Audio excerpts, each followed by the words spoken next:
I think, Mr. Chinoy, over to you. Okay. So, hello and good evening. And first of all, I hope that all of you, your families, your colleagues and their families, everybody is keeping well and keeping safe and will continue to do so going forward. I'm always excited by joining a Young Leaders event. And today we have three exemplary people who are actually sharing, in their views in this fireside chat, Entrepreneurs Unplugged. And first of all, Rishabh, thank you, as founding chairman for the FICCI Young Leaders Forum in Maharashtra. Thank you for actually initiating this. To Karan Adani, Chief Executive Officer of Adani Ports and SEZ, very warm welcome to you. You represent sectors that are crucial to India's growth going forward. Very warm welcome and thank you for joining us today. To Tara Singh Bachani, who's the Executive Chairperson of Antara Senior Living and Vice Chairperson of Max India. Very warm welcome. Just as everybody talks about India being a demographically young country, we also have amongst the world's largest numbers in absolute term of elderly, and you are actually solving the problem of people like me and not people like you, because you have a long way to get there. But I really appreciate your being with us this evening. And Alok Kirloskar, who's the managing director of SPP Pumps Limited and a board director on Kirloskar Brothers Limited. He's really solving a major, very specific problem amongst others. Water is what wars are going to be fought upon, and he is literally in that area, ensuring that most countries actually solve water problems, and amongst other things. But I'm just taking one from each one of your businesses. So thank you for actually joining. You all represent companies that are amongst the India's largest and fastest growing sectors in your own businesses, which is very useful for the large number of young leaders who have joined here. I just wanted to welcome each one of you, a warm welcome to everybody who's actually joined, and I look forward to a very exciting discussion. Since I am not the focus of this discussion, I will just welcome you and then switch off my camera and look forward to a great discussion going forward. So I wish you a great success for this fireside chat. And with that, Rishabh, I hand over to you. Thank you, Mr. Chinoy, and thankful for your presence today. You also spoke very nicely at a launch a few days ago as well. So you're seeing the continuity of what the chapter also is doing. So if you can stay for a while, it will be wonderful. I'm listening, but I'll switch off my video. I'm listening, I'm staying, but I'll switch off. Sure. So thank you, Mr. Chinoy. So those of you who attended a launch a few days ago on June 3rd, welcome. And for those of you attending our chapters event for the first time, welcome to you as well. So after what I thought was a very fun interactive launch with a very stellar panel over there as well, it's now time to get down to business. So there's no pressure. I think we promised a lot in the first session. Now you're watching us deliver on those promises. So like Mr. Chinoy was saying a few minutes ago, to give you a little insight into why this topic that I've chosen today and why this combination of very stellar speakers, let me give you a few thoughts on that. Firstly, as Mr. Chinoy also said, I'm a very firm believer in the power of India's family businesses, the power and depth of those businesses. They are responsible for nation building. They are the backbone of the economy. And specifically, these three companies, these individuals on the screen today, they are playing a very, very big part in that endeavor of nation building. So I designed today's panel with these three individuals in mind, the combination of sectors that represent their own entrepreneurial journey, their own sort of successes so far. And I think you're going to learn a lot from what we're discussing in a few minutes. I confess, tempted by the sexy seductress that is the topics of startups and unicorns. But I think there's a time and place for all that. Today, we're going to focus on entrepreneurship within large established businesses like we have on screen today. So today I want to talk to all three of you about your personal journey as young leaders and also what's happening in your professional work as well, kind of harmonizing and sort of marrying those two experiences together to teach our audience about what the journey has been and what they can take away from that as well. I've broken up the whole session today into 4 segments. Each is very different in its own way. So I think this is going to be one of the most fun sessions most of you guys have attended again. So no pressure, but this is what to expect today. So let's jump in. So if somebody asks me to define what entrepreneurship is, somebody asks me for a legal definition of it, I'm not really sure I could give you an answer on that. It's a very personal concept. It's a very sort of nuanced, multifaceted concept, and each of us on the screen, each of you in the audience today, have very differing ideas on what it is, and that's the beauty of this concept, that you can kind of make it work for what is relevant for your situation. So the good thing as a moderator is I don't have to answer this question. My panel has to answer this question.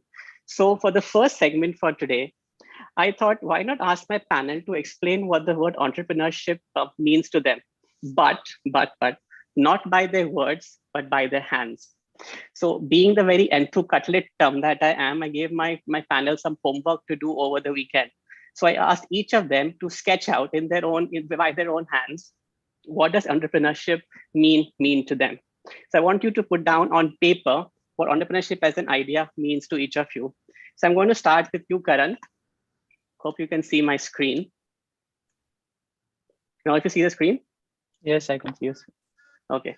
So Karan, I want you to explain to us, what does this diagram represent to you? Thanks, Rishabh, and absolute pleasure being here and being part of the first session. So I think, when you gave this homework, I was struggling. And to be honest, when you think about it, entrepreneurship is basically solving a problem or a need of a society, of a business, of a individual or your customer, whatever it could be. So, you end up creating a product or solution or business model around it, right? So there's the sketch that I made. It's basically, I do believe that there is always a solution, creative solution. There are infinite possibilities to those problems. And just because we have not been able to, we've not been able to find an answer, that doesn't mean that the answer doesn't exist. So it just means that we have to look harder. And the infinity sign just shows that to me, there's that there is a lot of opportunities out there, and opportunities to think about and to grab. And we just need to think harder and work harder to find it. And basically, the rainbow color. So basically, each color represents a functional area. So whether it is finance, HR, operations, etc., and when they all come together, it just creates an absolute magic. So that's why I put the rainbow color. And on a lighter note, I also put rainbow color because it's my daughter's favorite color. So that's very nice, Karan. And can you give us some, if you have any thoughts on how you kind of apply this philosophy in your daily life as a young leader and entrepreneur as well? That'll be very interesting to hear.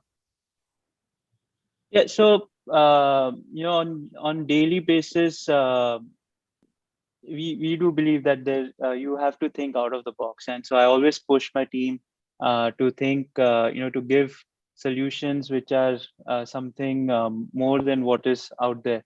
And that's what we want to push the boundary of imagination of what the teams can deliver, and to look at each and every possibility. And that's how on a day-to-day basis, we keep challenging ourselves, we keep pushing, to do better, and not get, if I may, not get contented by what the present and the past has been. So that's very interesting. I'm going to pick up some of the thoughts that you spoke about right now in our next segment as well. Let's come to you, Tara. Firstly, I think you're spending way too much time with lawyers like me. I asked you for a sketch, but you actually sent me a photograph instead. So you'll have to explain why that, and what does this mean to you as an entrepreneur?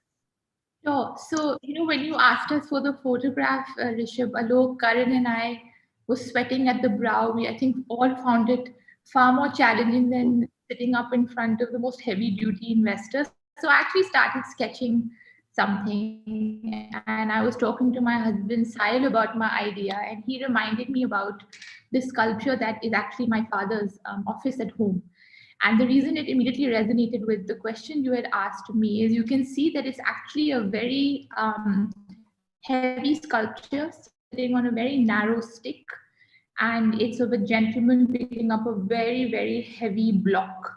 And to me, I think entrepreneurship is represented best by this because it shows how we as entrepreneurs have to do the heavy lifting while really also pursuing a balancing act.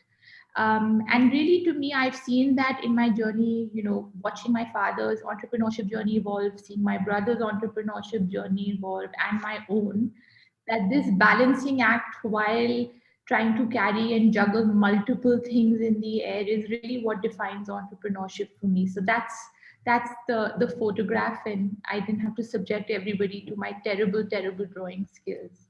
That's coming up next. But Tara, on that point, so before you started moving to the photograph, what sketch did you have in mind? What were you thinking of doing before this photo came? I was actually going to try and find a way to draw a sketch of a brain and a heart, not from an organ point of view, but to really talk about the balancing of mind and heart, and how that combination of EQ and IQ really is how my personal entrepreneurship journey has evolved to. So that was what I originally thought to do, but this was a little bit more sophisticated way of. Yeah, I think we're going to ask you for the sketch later, so don't worry on that. But what you were saying sounds very heavy, a lot of burdens. I hope you're also having fun in your journey as well and doing what you do. Oh, of course. And I think that, like you said at the very start, entrepreneurship means different things to different people. And I think it also means different things in the different stages of your life. But the sense of responsibility and accountability, I feel, being an entrepreneur is represented, I would say, by this. But I'm sure he's having a ball doing this. So as am I. Yeah. So I'm going to pick up those thoughts again about, you're sort of working with your father and also the wider family as well. So I'm going to come back to that. Alok, I think your sketch was by far the best, bro. I think this is one of the coolest things I've seen. So you'll have to explain to the audience what this means. Rishabh, I told you at the time that I'm sure most 3-year-old would make better sketches. I'll try and put some words to it.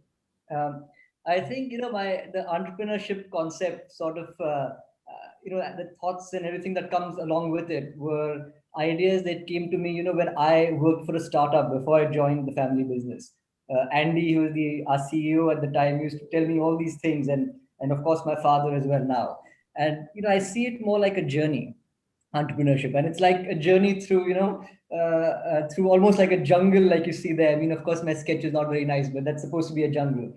And as you're going through this jungle, you have that thing on top which is like an omelette, but actually it's the sun. And it's sort of giving rays, unequal rays, because I mean it's not always bright when you're on the journey of entrepreneurship. Sometimes things are really bright and sometimes not. And then you have the people down there who are the most important, and they're like your teams, right?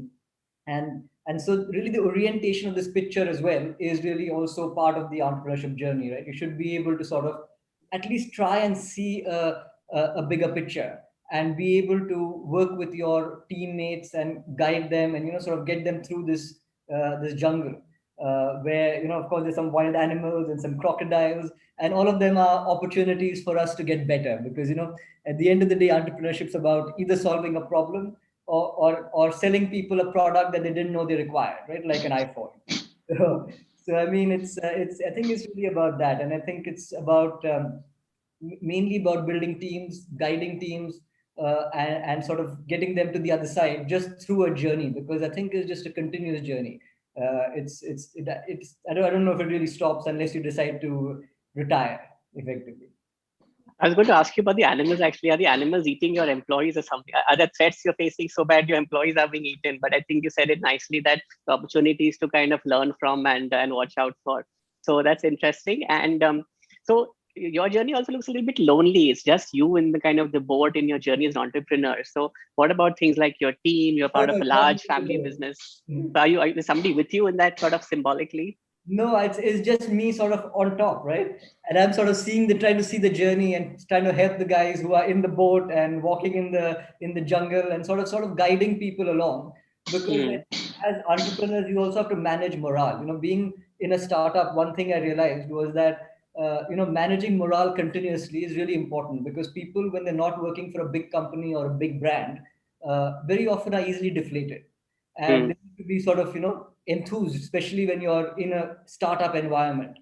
And I think whether you're a big company or a startup today, things are pretty much the same, because you really don't know who your competitors are. Today big companies are being taken to task. I mean, Tesla and a GM is a good example, by all these unknown companies that are just coming around the corner and sort of challenging you. And so today, I think even big companies need to have that entrepreneurial spirit to ensure that you are sort of boosting the morale of your people and they are passionate about what they're doing.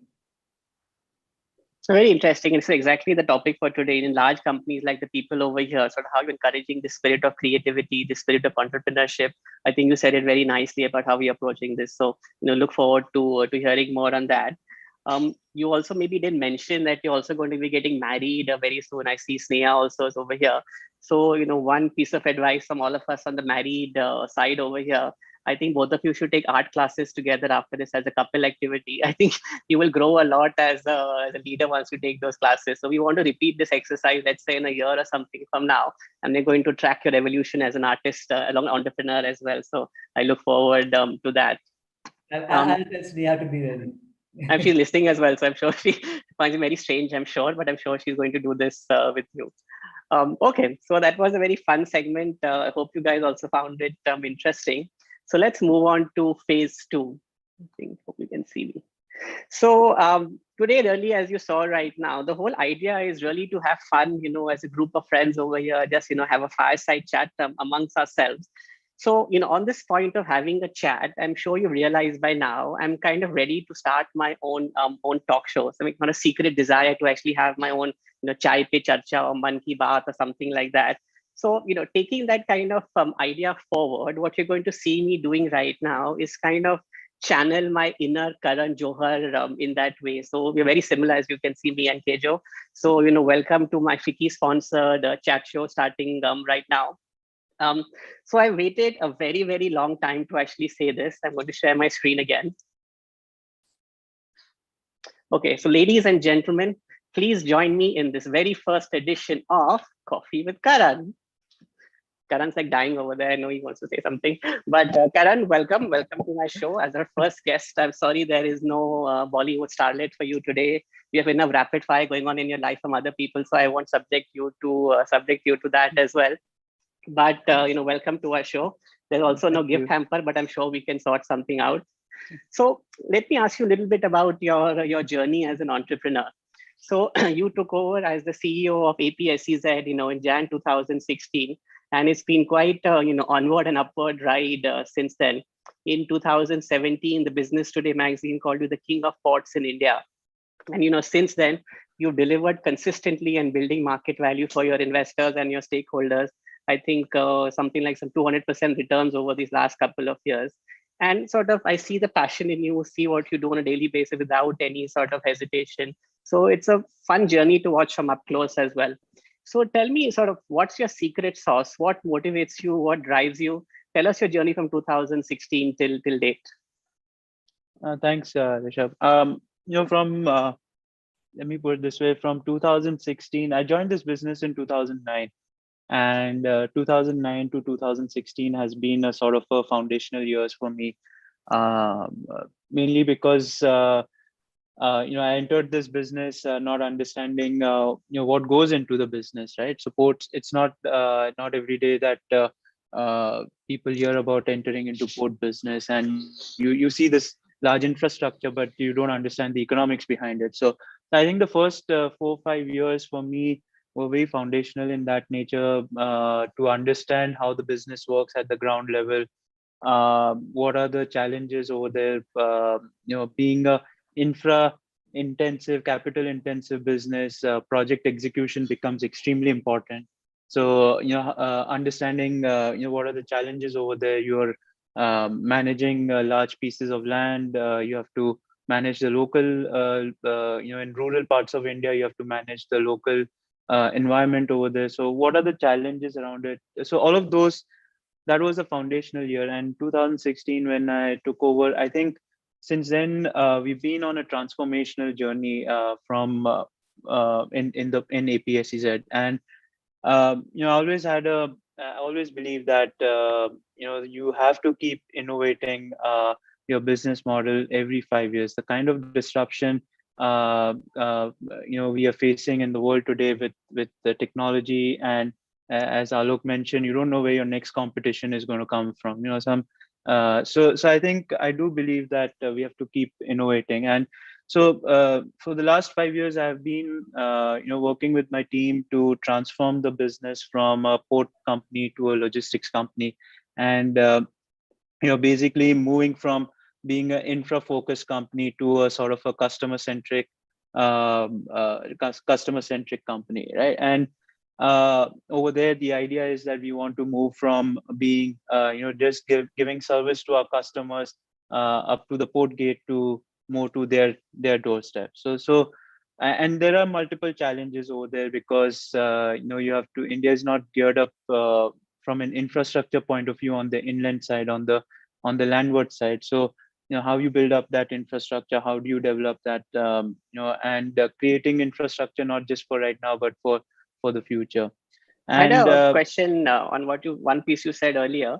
Tell us a little bit more about how you're switching the focus from infrastructure to being customer centric. That's a very interesting concept. So I'm sure audience would love to know a little bit more on that. Yeah, sure.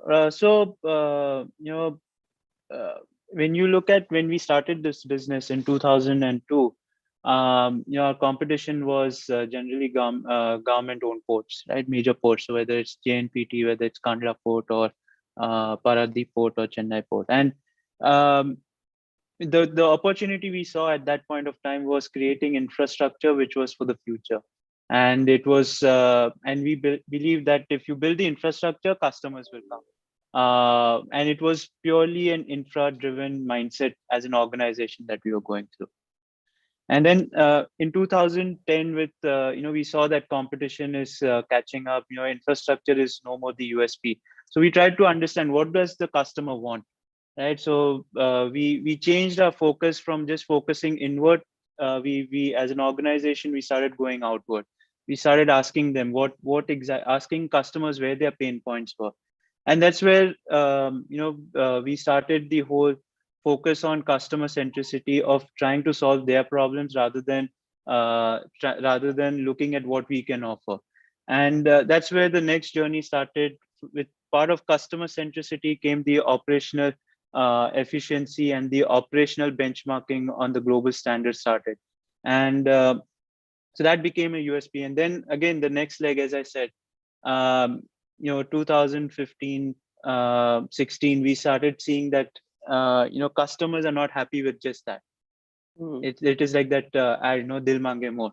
So the customers always ask for more. So we started to understand what are their next pain points, right? So, and then they said, okay, can you solve our problem? We don't want to deal with 5 people to deal, to manage our logistics chain. We don't want to deal with 5 people to make sure that our product reaches our factory. So can you help us in seeing this? So we saw an opportunity over there. But I think the most important point is that the whole orientation of the team from being inward to an outward facing, I think that was a big challenge. And that is where, the capability of the teams, the kind of how we are evaluating the team, what kind of people you're bringing in. We brought in people from non-port background just to understand this. So I think that was a big learning for the organization. And that's how Karan, tell me more about what are you kind of helping out and doing in this. So your personal journey as entrepreneur as well, kind of taking over to where you are today. The company has grown massively in these 4-5 years. What are you seeing on a day-to-day basis? What keeps you busy? What keeps you awake at night? Sort of where do you spend your energy and time in running this whole empire? Yeah, so I think Rishabh, I think if I may, four places where actually honestly my maximum time goes. And that's where I do believe that if we have to scale, if we want to sustain the scale we need, the first one is on the governance.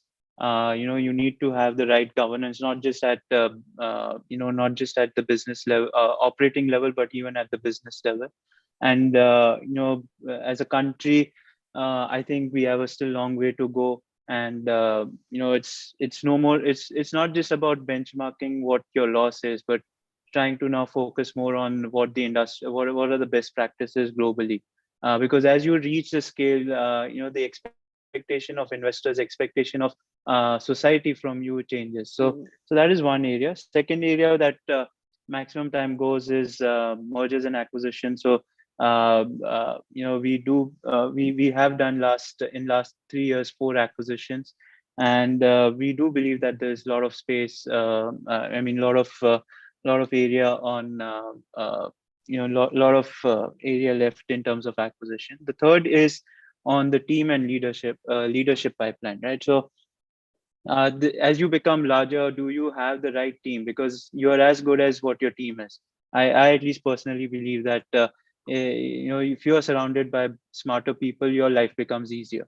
So, and you can focus on the right things. Otherwise, you end up doing what they are supposed to be doing, and you don't end up doing what you are supposed to be doing. So, I think a lot of time goes in leadership development, hiring new talent, as well as developing internal. And the last one, I would say. Sorry, go ahead. Sorry, and the last one I would say, which is again, it sounds like a buzzword because everybody talks about, but the last one is ESG. So I think now that is no more an option. It's but I think more importantly, how do you work with the environment? How do you make it more sustainable? How do you have your business model, your business more sustainable? It's become extremely important, if I may. I'm very happy to hear you say that, because ESG sustainability is actually one of the 6 founding pillars of my chapter over here. So definitely going to talk to you more about that.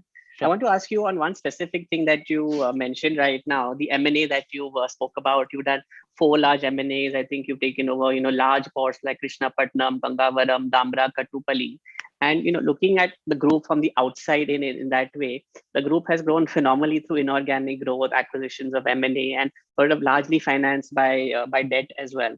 So I'm sure you know this better than me, but having such a large exposure, having such large projects to execute requires a lot of personal conviction in your vision, ability to execute it.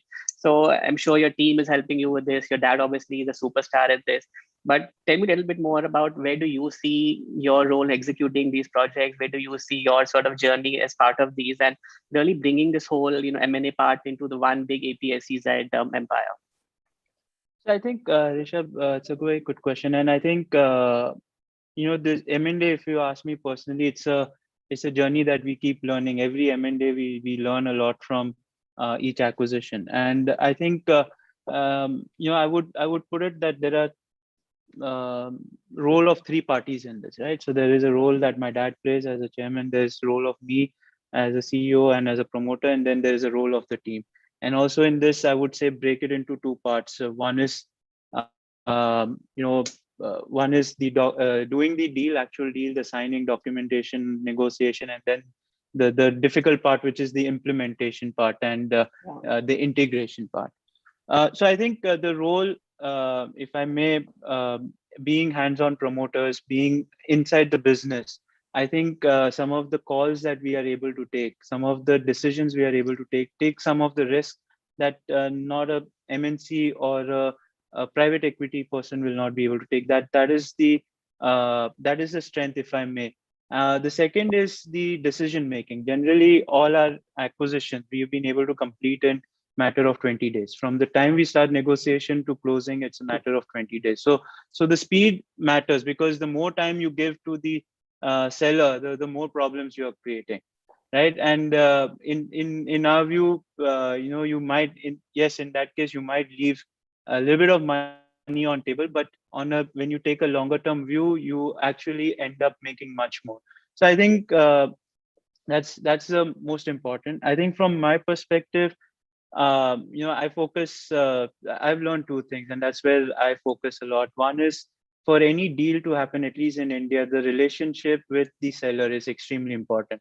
And because end of the day, even on that side, it's a family who's selling it. And generally most of the places, at least in port industry, it is their crown jewel.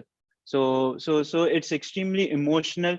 part, and unless you don't understand and able to bind that, it's very difficult to do this acquisition. Second, from a team perspective, and what is extremely important for me is having the right trusted people on the side from day one, right? Unless this can go completely horribly wrong if you don't have the right people, trusted people. By trusted, you mean lawyers, right?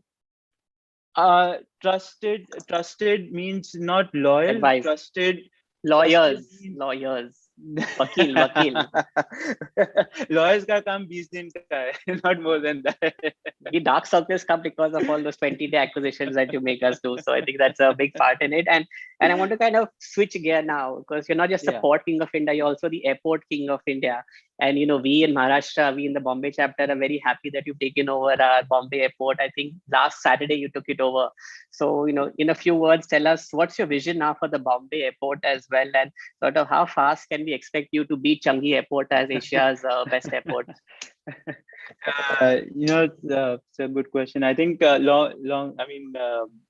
very long way to go to beat Changi Airport, but I think the vision of Mumbai Airport is, honestly, GVK has done a great job in terms of building, a beautiful airport, beautiful terminal.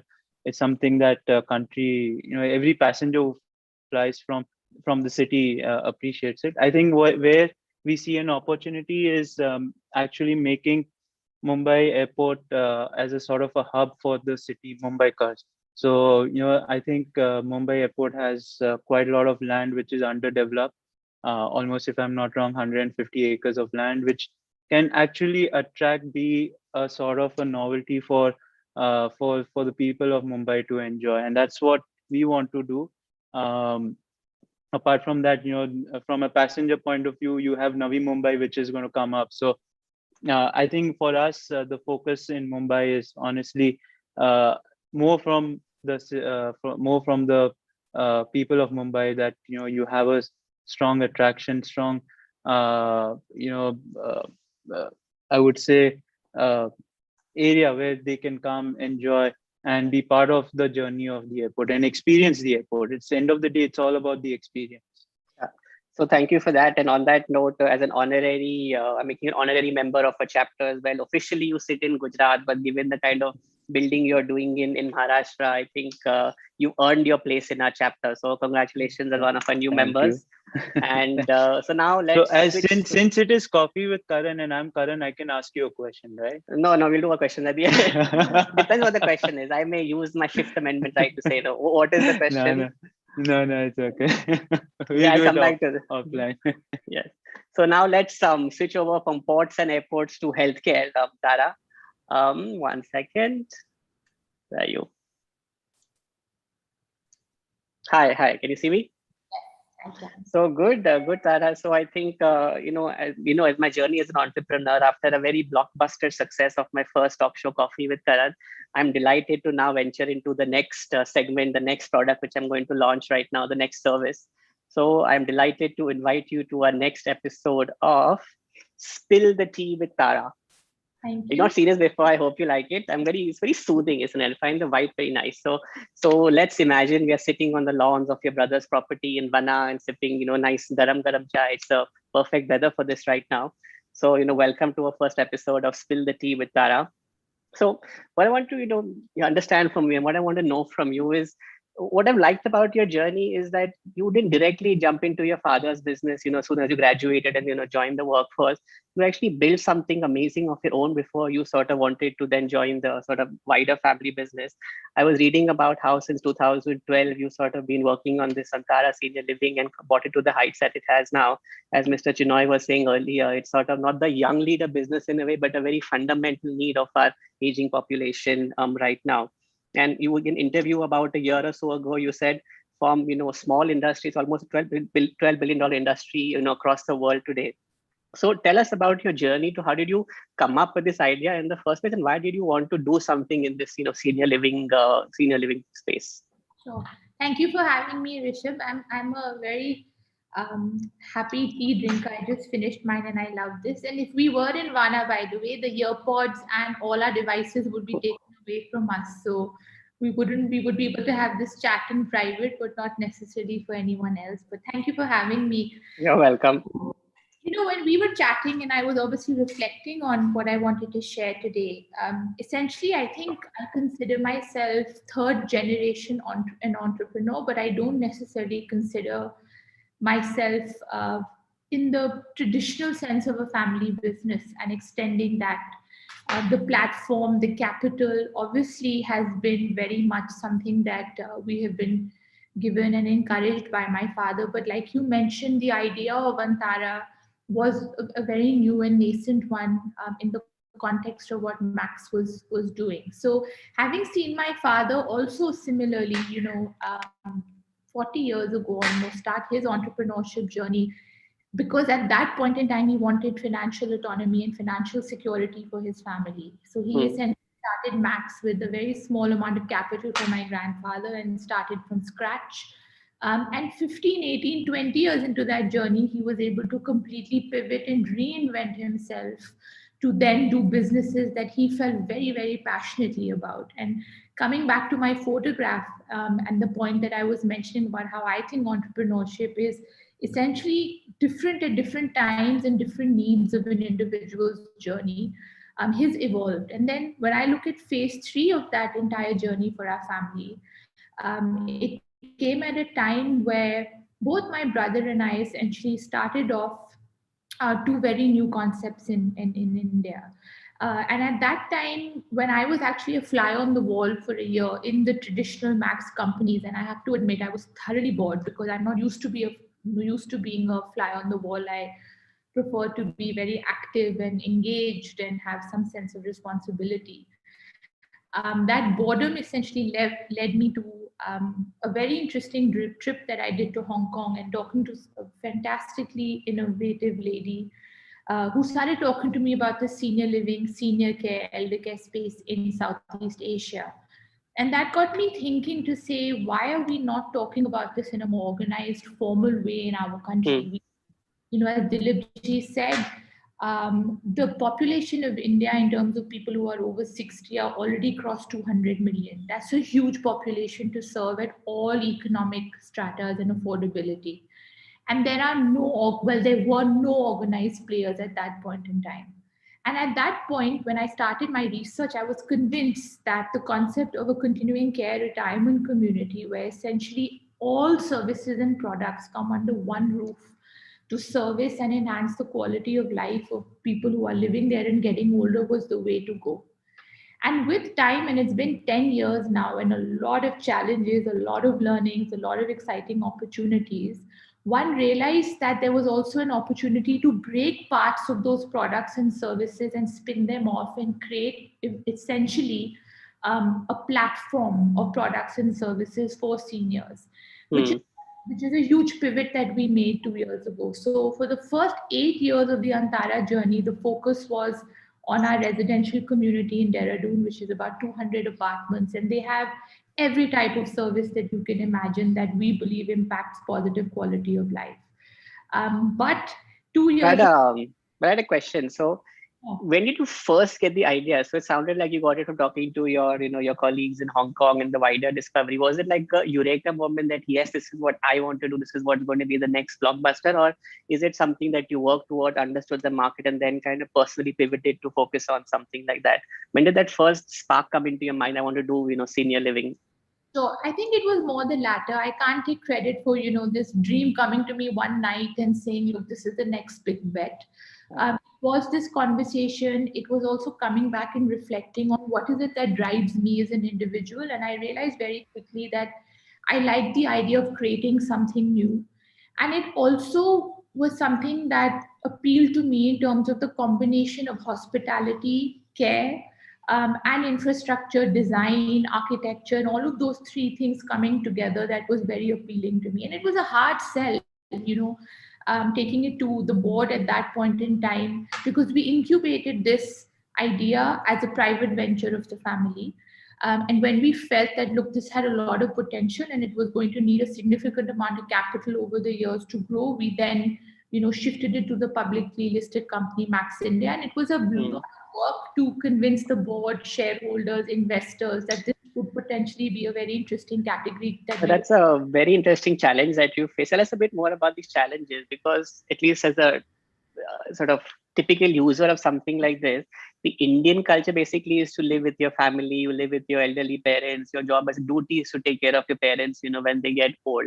So how do you talk to your investors, talk to your board about, let's have a separate, living space built for them, people will be separated from their loved ones and their family, and we'll still take care of them. So how did that conversation go?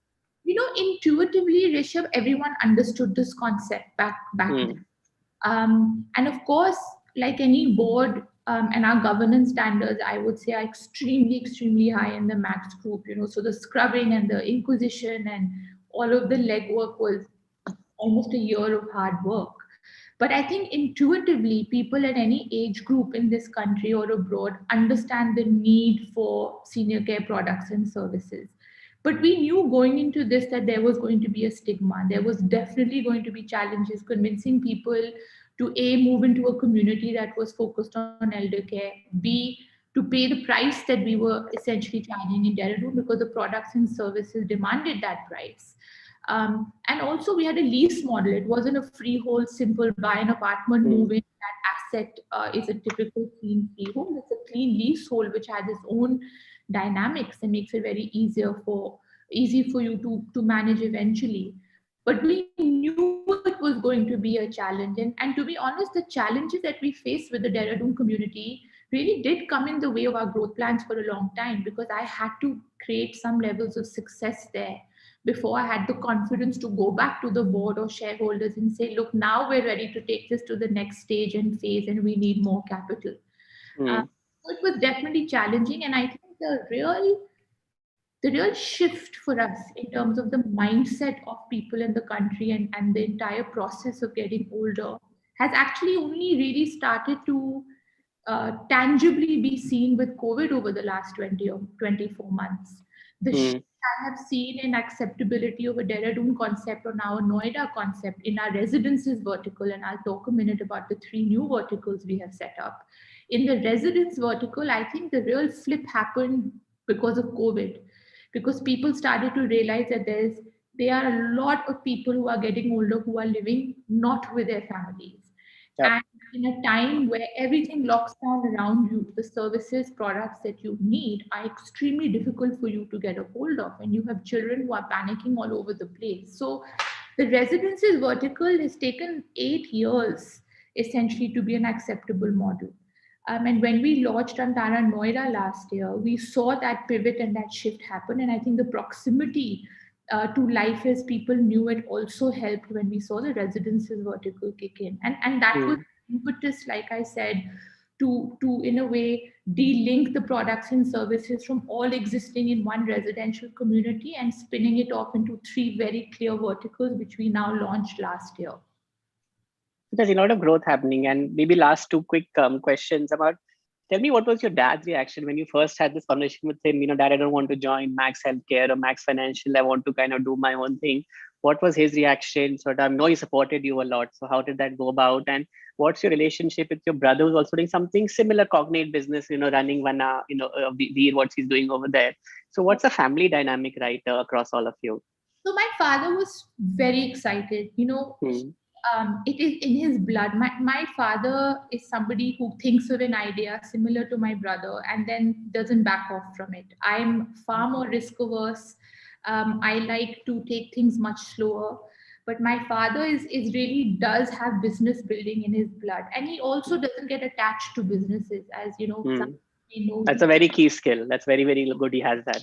He's able to build businesses and then step back when the timing for him and his life is not appropriate in that business anymore. He's able to be, dispassionate, and he's also able to see what is right for that business in the moment. If that business needs a different type of a promoter, different type of skill set, different type of capital, he's willing to let it go, which is obviously something I can't do at the moment. Attachment and all of those things are still very much. It's still your baby right now. It's what, 10 years something old since you've been doing it. So I think that stage will come to you, but I still is very much, it's like your baby. You get up in the morning, think about the business and what more can I do to improve it. So I know the feeling on that.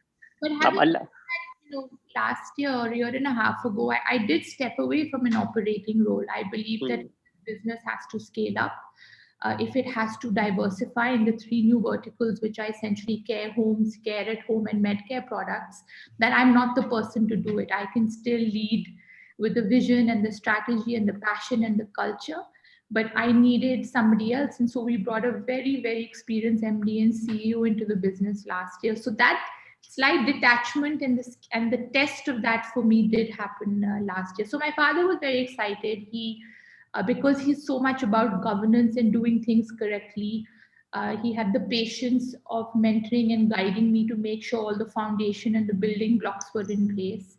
And there was never a conversation, where he didn't say that this is going to be an interesting and difficult journey. And my brother has been an amazing example, because for him as well, Vana developed quite organically, which is a wellness retreat in Dehradun. And it's something he has embodied very, very sincerely and put together this amazing concept. And it really does come from a place of seva and wanting to improve the lives of the people who come in. And similar with him, my father encouraged him, held his hand, and supported him to the extent that he needed and wanted. So we're very grateful to have had someone who's mentored us and encouraged us the way he has. Thanks for that, Tara. And I'm going to pick up again very shortly a couple of things you mentioned about scaling up, diversification, etc.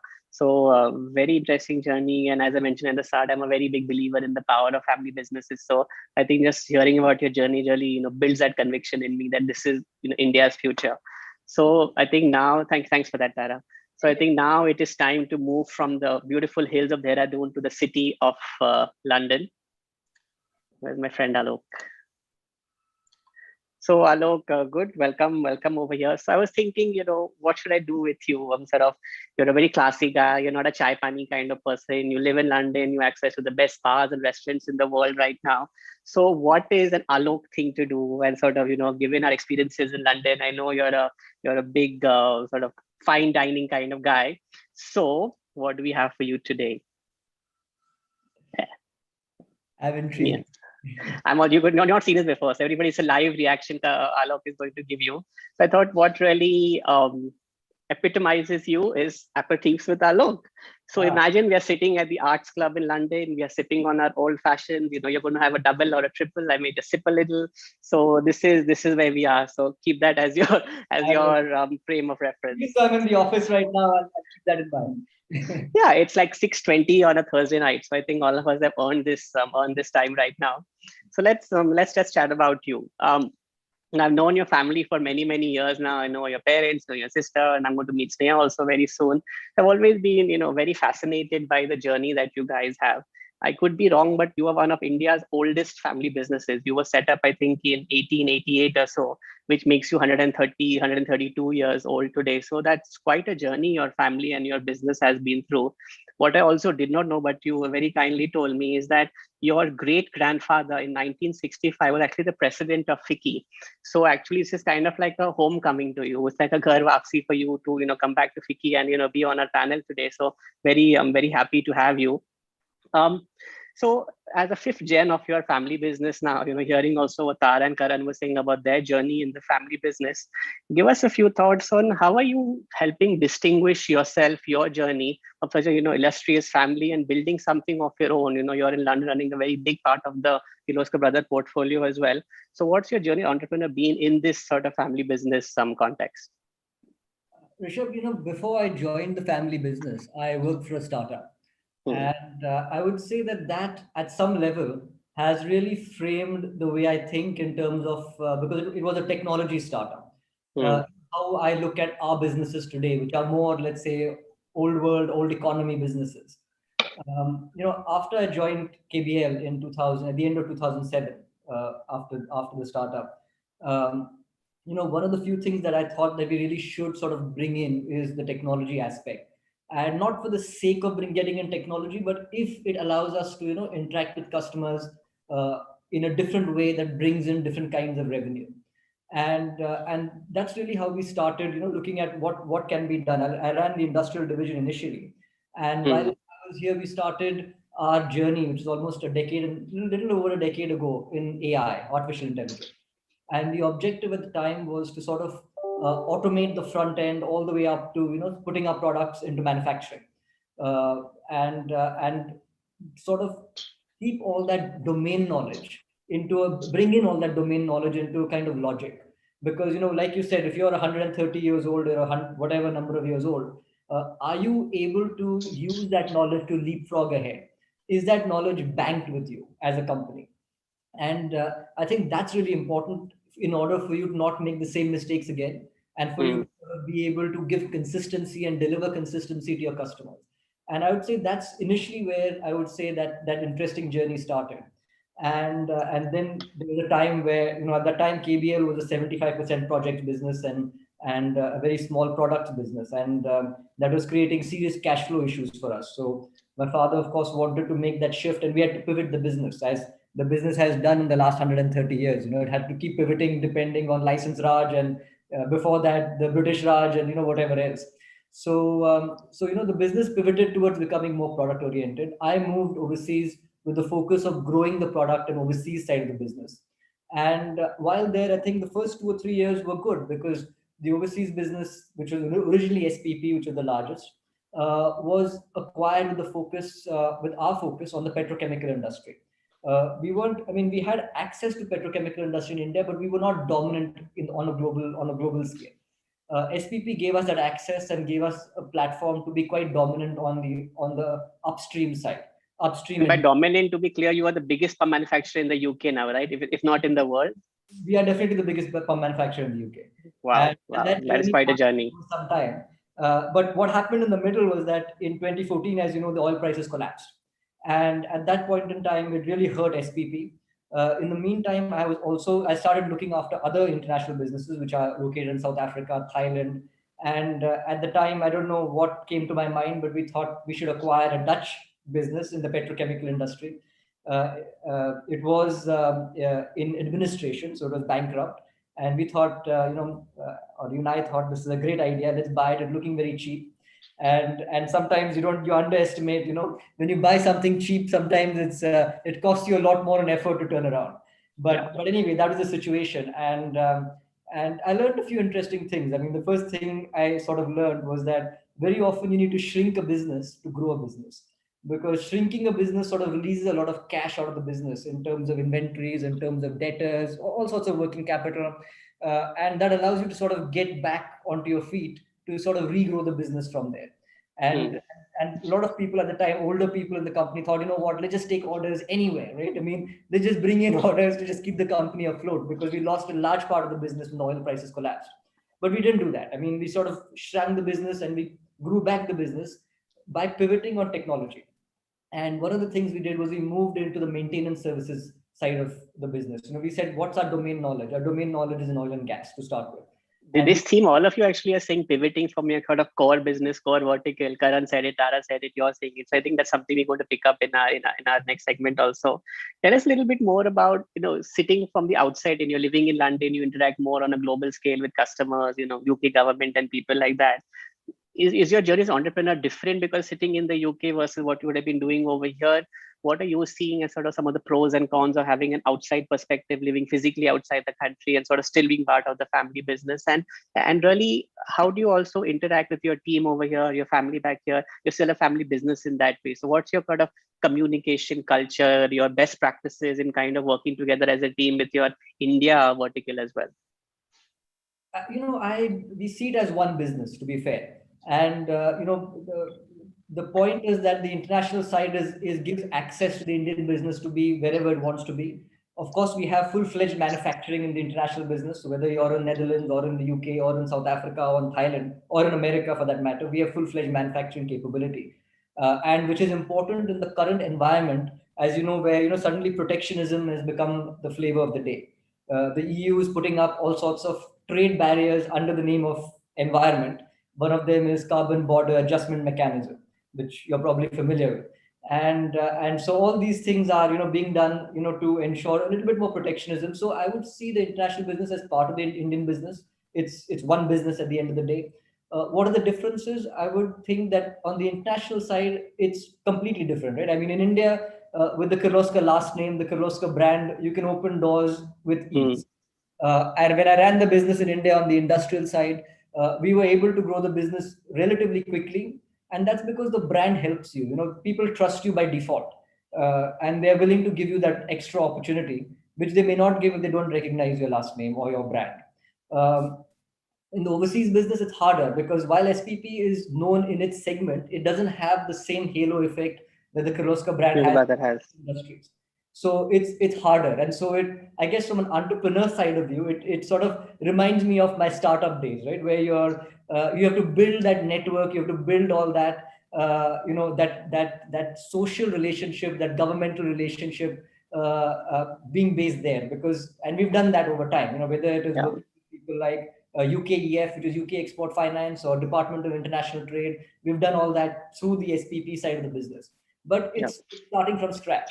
And it teaches you a lot. I mean, in terms of, how you get doors to open for you. When at one time when you're in India, doors sort of open, not automatically, but with less effort. Yeah, you can think of yourself as a first entrepreneur living in London. Ultimately, like you're seeing, the halo effect is in India, but ultimately in UK, you're kind of restarting from scratch in a way. So I think that's quite a journey you had, sort of from the family business to now almost being a first gen founder of your SPP in UK. So it's quite a fascinating journey. Thanks. I mean, definitely there is the support from parent company when it's required.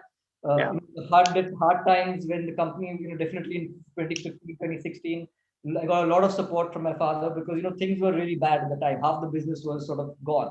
And you still had the old cost base. You had the European labor laws, which means restructuring is very difficult. But like I said, changing the business takes some time. But when you change that business, we managed to turn around all the businesses, except the Dutch business, which is slowly on this path of recovery. But we've turned around all the other businesses with the help of technology. And that's really what, like I said, is the differentiator. Whether it's 3D printing, AI, or VR, or AR, which is augmented reality, which today is all a part of our maintenance business and really differentiates us from the competition, is a big factor in where we are today. So I think in the interest of time, we're going to jump into a fireside. I'm going to build some of the themes that all of you touched upon right now. So I hope everybody is visible. Hi, everybody. So welcome back. I hope you like my attempt at talk shows. If anyone Dharma Production is watching this webinar, please feel free to make me an offer. I'm quite cheap. So let's talk about some themes I think all of you touched upon in your words. Let's talk about this concept of risk and reward. Each of you are in a way generation and one founders of your particular vertical. You're also part of a large business empire from your parents and your ancestors before you. So at that time, we took a decision to, let's say, do something like, build Antara. You move to the UK. Karan, what you've done, for example, with Mumbai Airport or with Mundra, etc. It's easy to say in hindsight it's going to be a very successful blockbuster business, almost 10, 12 years after you started that journey. But at the time when you sign the check, you put your name on the paper, you sort of press a button to go ahead with that business. What were the factors that kind of played in your mind about risk and reward? If I do something, what sort of benefits may I get? If I don't do something, what am I losing out? So for the entrepreneurs on the call today, give us an insight into your thought process about how you look at risk and reward. So whoever wants to go first, please do. Tara, Karan, Alok. Sure, I'm happy to take that issue. I think in my situation, this is a very serious business. You're taking care of people as they are getting older, and you are essentially hand-holding them till potentially their last day in their physical body. So one has to always keep that in mind, in spite of wanting to piggyback off the concept of entrepreneurship, startup, risk taking, etc. Because anything you start doing, you can't pull back as easily when you start servicing a person who is aging. We take it very seriously at the end of the day, being part of a publicly listed company, that the capital that's going into the business is not just that of the family and the promoter, and every rupee has been hard earned by our shareholders, whether it's the family or external shareholders, right? And therefore, this combination makes the space for failure very challenging. In the early days, and I think my first phase, and this was a huge learning for me, I think the seriousness of capital management that I would have liked to have done is the same as it is today. And I learned very quickly that for people to put in more money into your business, they have to see you as being somewhat frugal, someone managing capital well, and to some extent, while these unicorns exist of valuations, etc., when you're talking about a business that touches lives so seriously, they need to simply see cash in and cash out as well.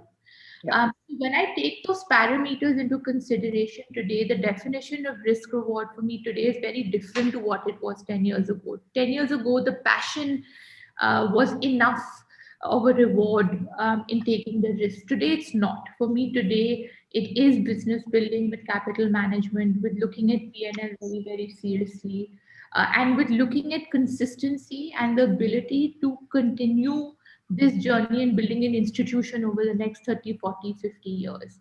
So that balance for me has been a huge learning. And currently my goal is to obviously be a platform, and the risk is a platform and create a category. There is no other player in India that will exist in the various different products and services of senior care and I will, and that's big enough risk.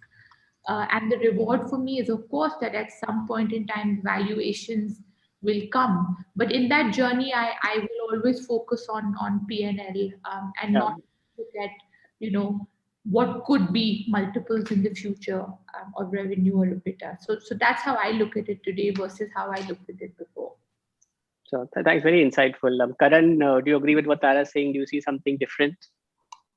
No, I completely agree with what she's saying. I think from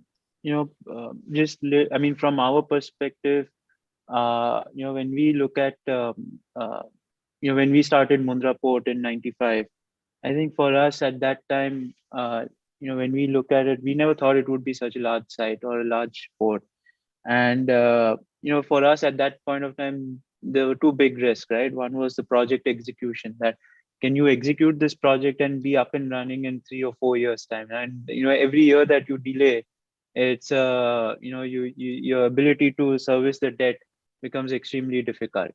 And second, second, I would say at that point of time was I would say the regulatory challenge, because keeping in mind that that point of time there was no privatization of ports done before that. This was the first time it was happening. So helping not just government understand, but even the regulators, and creating the right framework, which is not short term, but even looking, because these assets are 30, 40, 50-year assets, right? So so how do you create that regulatory and the understanding of it and the risk around it? And I would say the last one, agree with Tara over there, is on the capital management, because when you're doing long-term projects, especially when you look at power plants, or if you look at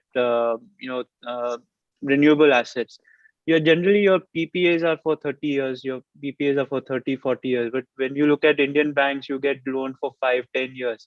And when you bid for something, you assume that you're going to have debt going on for 30 years and you're going to do the repayment at 30 years. But in actuality, it's going to happen in 10 years. So how do you, it's okay when you're doing, your capital management for the first 2 or 3 years where you're taking Indian bank debt, keeping in mind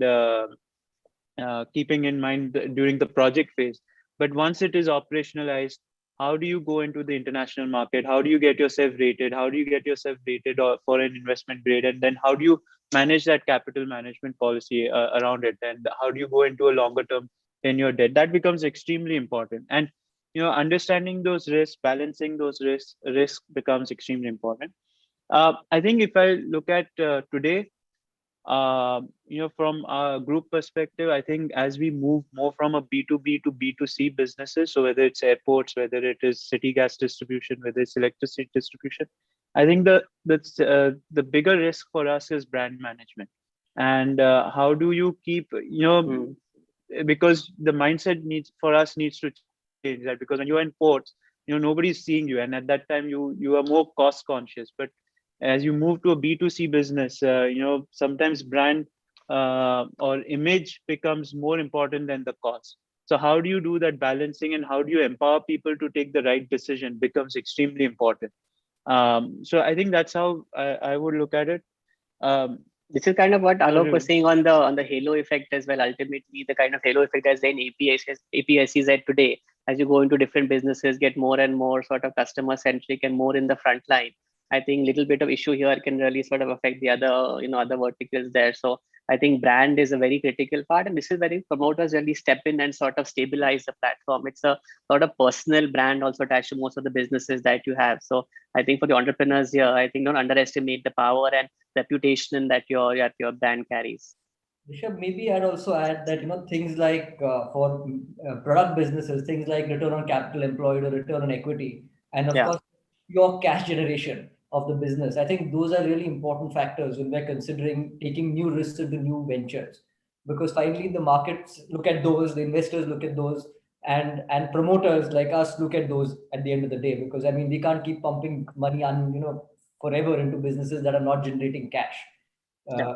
That's really important. So we'll touch upon a theme that all three of you kind of mentioned, sort of capital management and really how you guys look at the trade-off on equity versus debt. I think being in the legal business, we always see promoters underestimating sometimes the risks associated with giving out equity like chocolate. I think as you sort of also the business, you may give out equity to your private equity investors, to your VCs, etc. And ultimately, you're trading off control over valuation and sort of really creating long-term situations, challenging situations for yourself. So what are all you guys thoughts on the kind of trade-offs on equity versus debt? Karan, you are a more debt-heavy business. Tara and Alok will be more capital equity-oriented businesses. So what are your thoughts of entrepreneurs on the panel, on the audience today, on how to look at dollar for equity versus dollar of debt? Rishabh, maybe I don't know if someone wants to say something, but I just feel that when you're giving away equity, you're giving away the sort of expectations people have from you are far higher than a bank. I mean, if you're borrowing in Europe, you're probably borrowing at 2%. You're borrowing in India, you're borrowing at 5% or 7%, maybe 10%. But if you're giving away equity, people could be expecting anywhere from 20% to 40%. And that's something that you need to understand your business, and you need to understand if your business can really perform to that level to give shareholders that return. Because otherwise you may do it once, but you'll probably be finished as a promoter in the long term. But people won't keep investing in businesses that are not delivering what they expect to be delivered to, and if they don't have a route out of that business after they've got that return.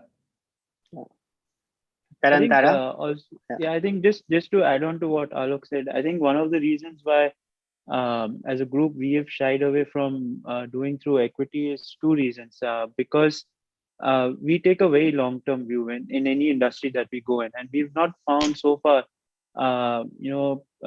investors who don't mind taking a strategic view which is 20 30 years down the line, right? So a lot of times we have found that there's nothing right or wrong. I think we have to find the right time. What is the right time where you want to grow from an equity versus a debt?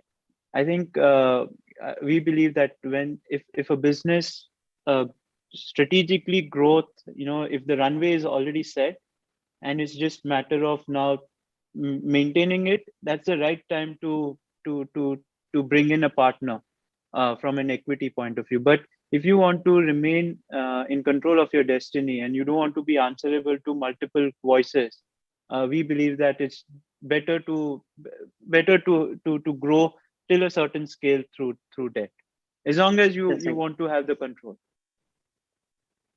Yeah, I resonate with what Alok said, Rishabh. I think in my scheme of things, debt is good for project and for the vertical. We're doing construction and we're building infrastructure. But even, the truth is that you have to be able to have a way forward for velocity, for sales, for enough income. A startup on debt is a very, very scary thing to be, because there have to be hits and misses, and you already have so much pressure on your shoulders. That equity and strategic equity, in my opinion, is the golden goose here, right? So people who believe in you, who can add value to what you're doing, that can really support you in expansion, and know your business domain well. That equity is priceless, in my opinion. And debt, where you have the confidence in a slightly more BAU sort of a situation where you know what the business is going to bring and unfold, is obviously a great tool to have. But debt for the unknown, I don't know how many people would even give it to you to begin with. But if It did. I don't think as an entrepreneur you want that pressure on your shoulders because there's enough else to deal with at that point as well. Yeah, so I'm getting interesting perspectives on kind of both equity and debt are a bit dangerous. So I think we need a little bit more strategic guidance into your business model. What is the right combination? It leads me to my next question for the team as well. Is each of you in your respective businesses have some very marquee names as your investors and stakeholders. Everybody here is a listed business, multiple countries, etc. Tara, in your business, you have in your father's business rather, you have very successful acquisition with Radiant, you have investment by KKR. Karan, you have lots of them. You have SoftBank, you have QIA, you had a recent 20% equity deal with Total in your gas business. Alok, you have a Japanese company as your long-term partner in Ibarra.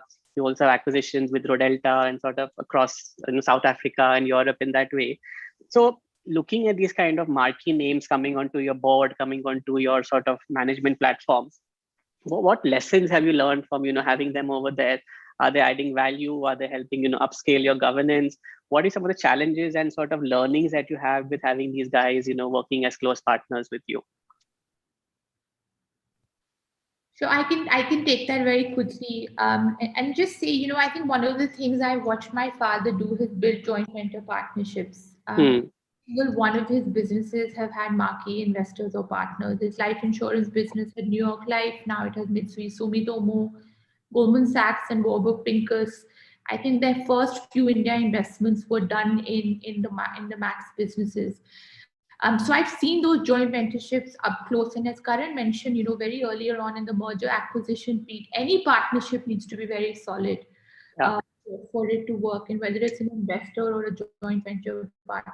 Interestingly enough, in Antara, in my journey right now, I haven't gone that route at all in the investor space. And that's essentially because, like I said, I'm still prototyping, creating a category. And interestingly, there have been a lot of investors knocking on our door, and I'm waiting to get my model right before I take on responsibility as well. So I've actually seen both bits. I've seen my father's journey where from day one he had a partner because they brought so much knowledge to the domain that he was creating. But in my situation, because India is so specific and this category in India is so specific, I would only like to go down that path if there's a strategic investor that is going to come in with me and give me the guidance of development. It's like picking your life partner, same as picking your JV partner, the same amount of diligence, care, effort you need to do, really have the dating period before you get married. I think that's going to be, key lessons for all of you here. I think, my great-grandfather, actually, most of our companies outside of the pumps business, all the other group companies started as JVs. And I think, like Tara said, I think it's really important that you understand the relationship because they bring a lot to the table and you get a lot of knowledge and you can sort of leapfrog and come to a position that's reasonably strong very quickly. But at the same time, I think it's important that you have a route out for either partner. If either partner wants to leave, and there should be a clear route out, because otherwise, your relationships that start out very, very nicely could end up very sour. Yeah, we as lawyers see that happening. People come in with expectations when the initial JV agreement is signed, and then 5 financial years later, it's bye-bye and see you in court. So we've seen both sides of it happening. So very much agree with what you're saying. And Karan, how is it working with people like SoftBank and Warburg? Yeah, I think Rishabh, I think what I've learned, and we have both. We have a 50-50 joint venture with a foreign partner, which is a startup business and edible oil business, which is with Wilmar. We have a joint venture with an Indian partner, which is Welspun, where he's minority, we are majority, but he's running the business. And we also have as recent as Total, who is part of it. And I think the common, if I say we have learned and we have found out, is 3 things which are very important for any partnership to work. I think you need to have the trust between both the partners. The second is the mutual respect, and third is transparency.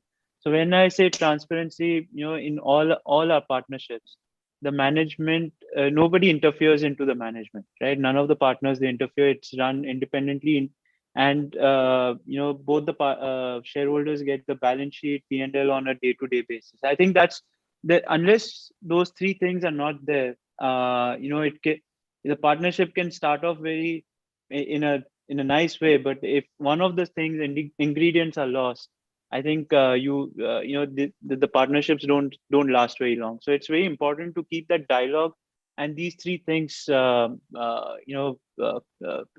intact when you're doing the JV. And as promoters, I think if you ask me, that's our role, to make sure that these three things are maintained with our partners, because there can be ups and downs in the business, but end of the day, if you're being upfront, if you're being honest, you're being transparent, you're sharing the pain and joy together, I think those things will work out.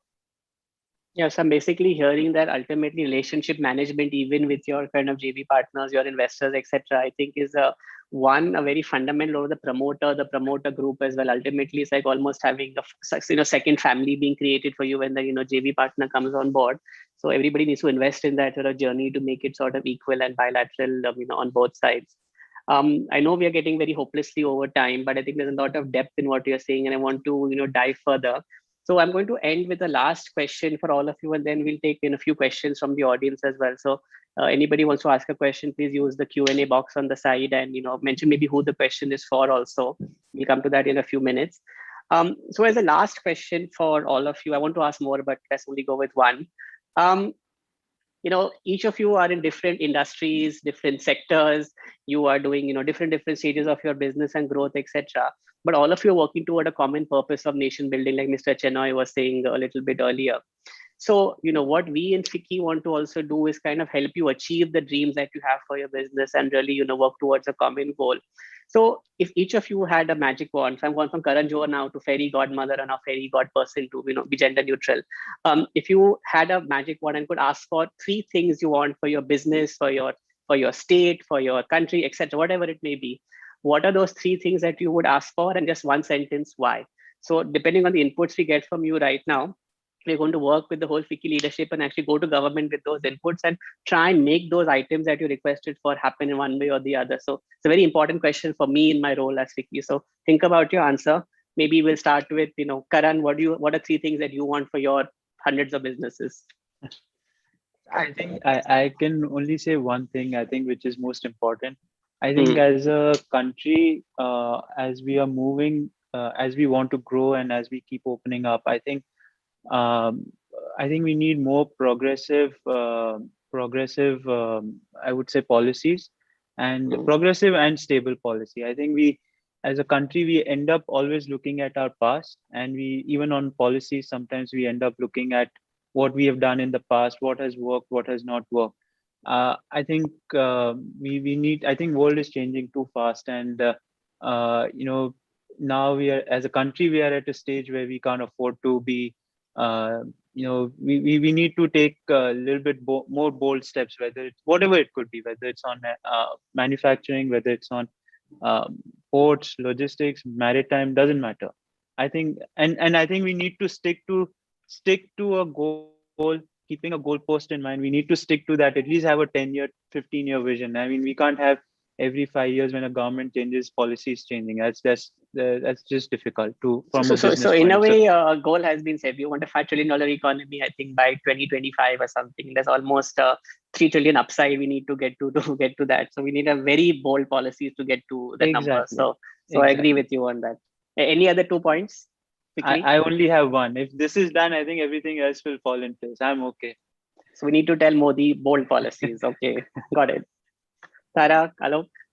Rishabh, I think maybe one if India really wants to be a leader in technology and add jobs is follow something like Britain's patent box regulation.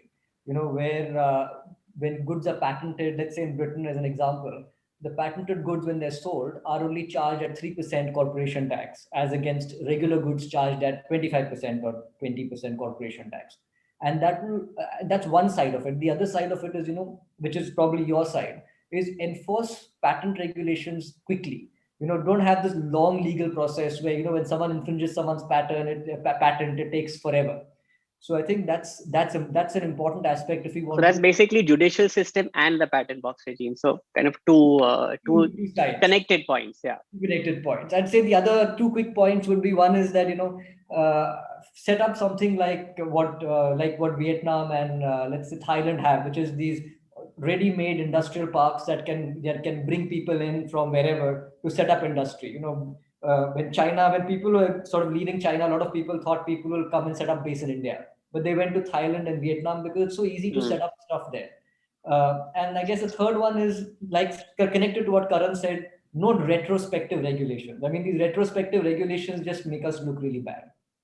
Agree with all of those points.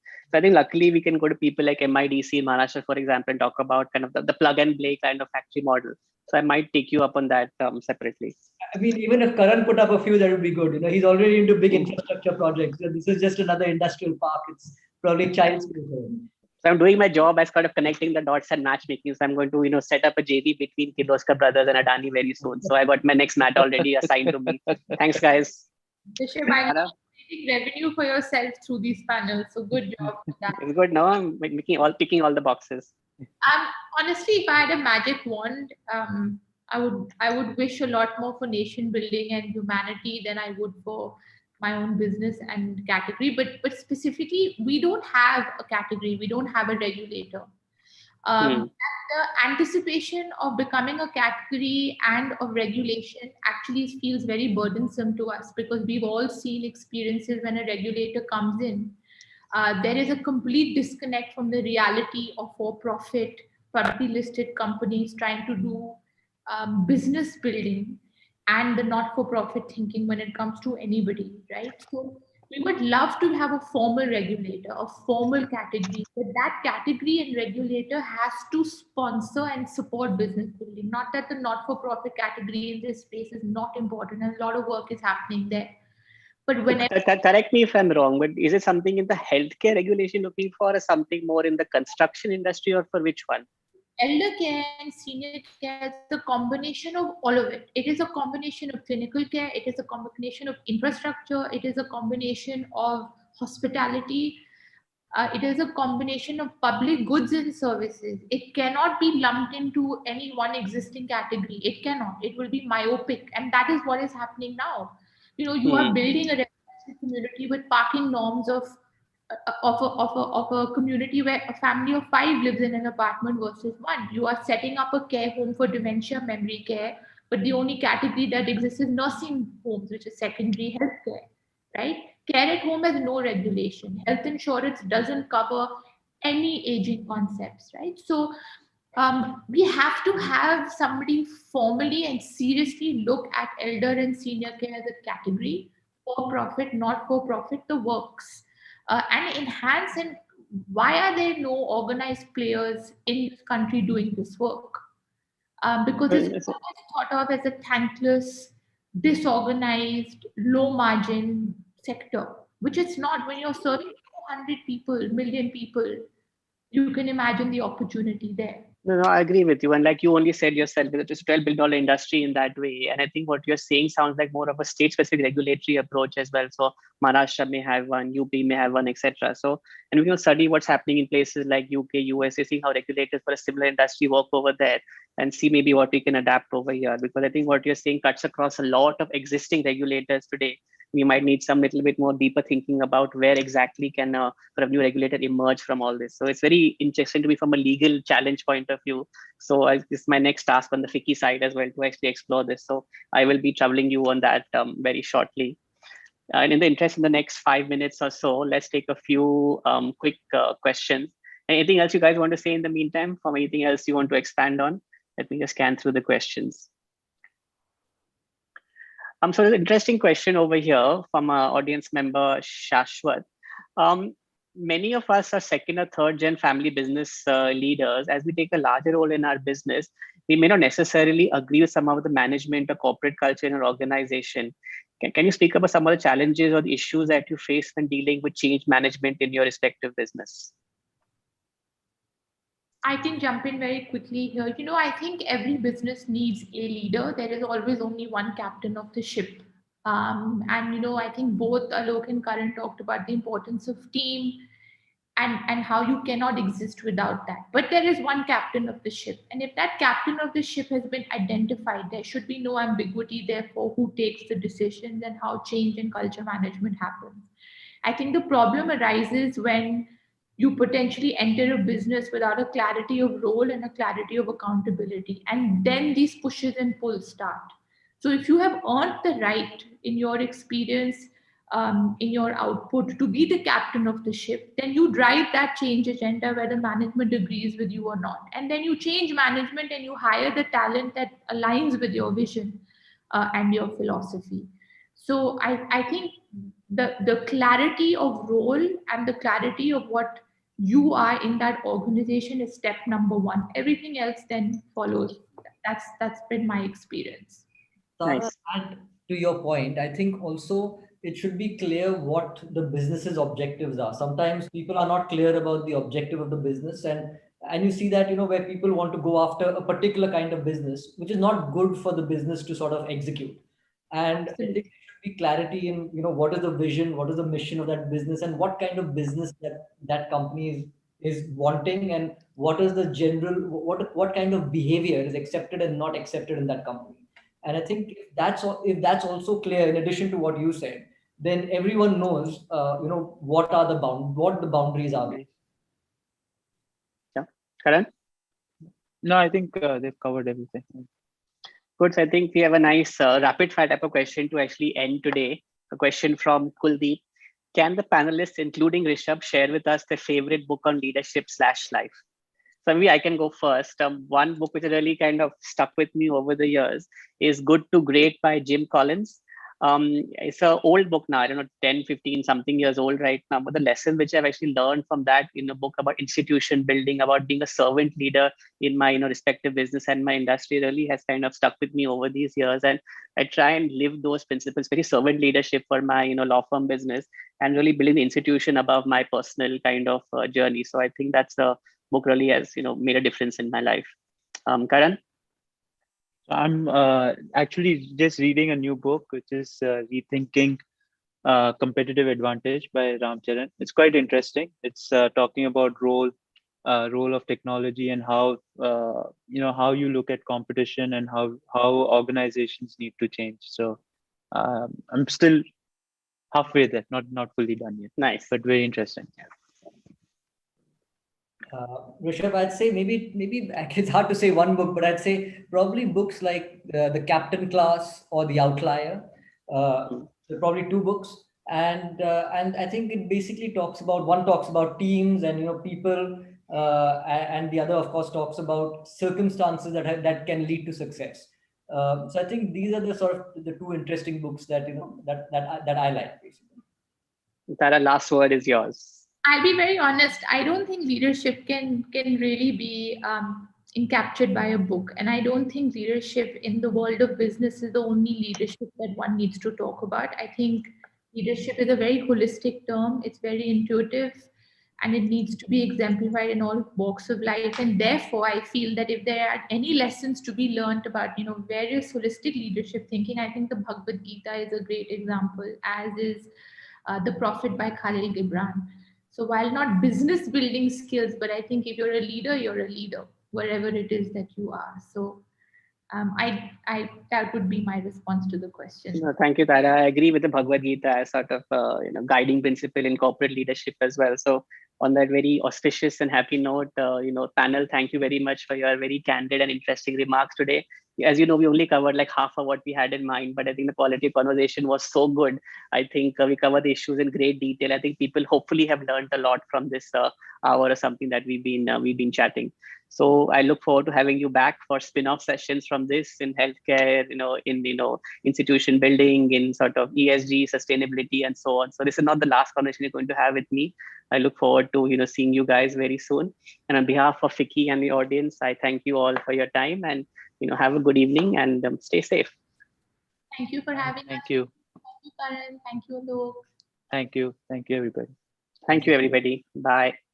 Bye.